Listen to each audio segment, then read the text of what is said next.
En Guatemala.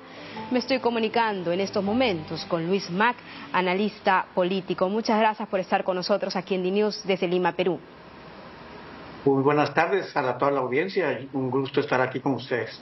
Ha sido sorpresivo, claramente. Nosotros analizábamos la semana pasada, incluso teníamos ahí en la radiografía política, ¿no? También a Zury Ríos, teníamos también un ex diplomático, pues al señor Edmond Mulet, y ahora apareció Arévalo.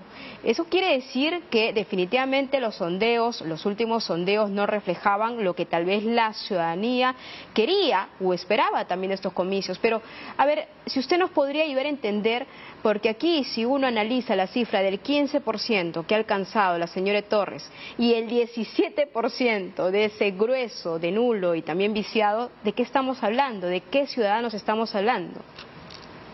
Bueno, en general lo que estamos hablando de ciudadanos que estaban muy inconformes con el proceso electoral. Hubo muchas denuncias, obviamente, de irregularidades, de judicialización de la política. 3 candidatos quedaron fuera de la contienda por decisiones judiciales y una clase política que en general realmente se califica como depredadora, con una serie de errores y de procesos obviamente antidemocráticos.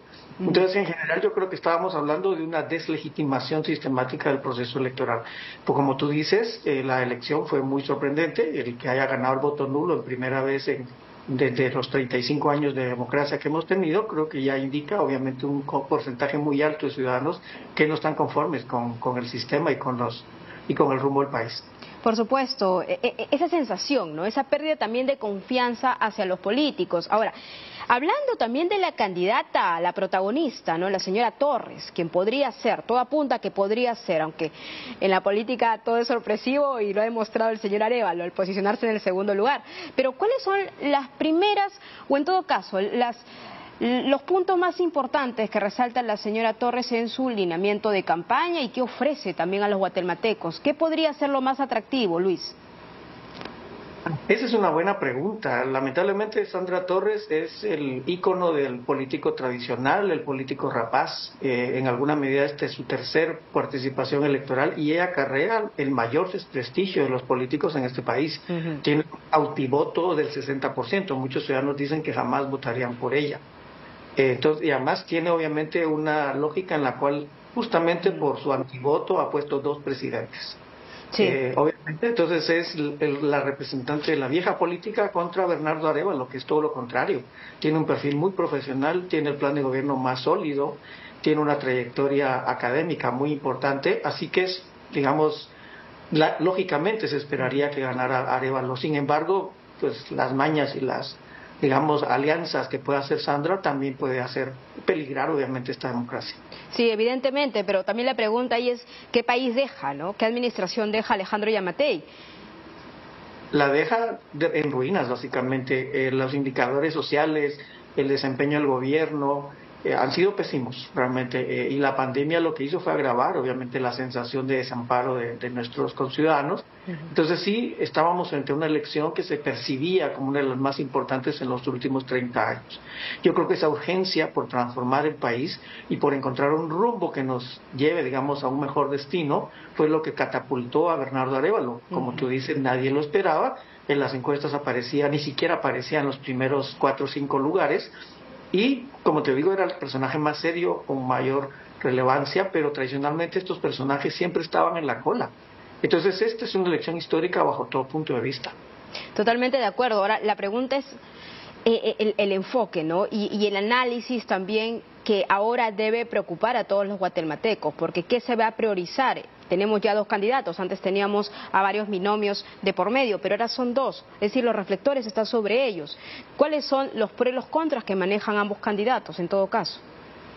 Bueno, el pro de Sandra es que maneja muy bien la política, que tiene un partido muy bien estructurado, clientelar, que sabe obviamente comportarse a nivel territorial, pero esa es su principal amenaza, justamente a nivel del anhelo ciudadano. Bernardo Arévalo, por el contrario, es un partido muy urbano, muy de la capital, que obviamente tiene tras de sí obviamente muchas virtudes, pero tiene mucho menos peso político. Entonces aquí creo que va a pesar mucho pues cuáles son las alianzas que se van a determinar en segunda vuelta y el colmillo político, la posibilidad que tengan obviamente de aliarse y de generar cada vez más apoyo.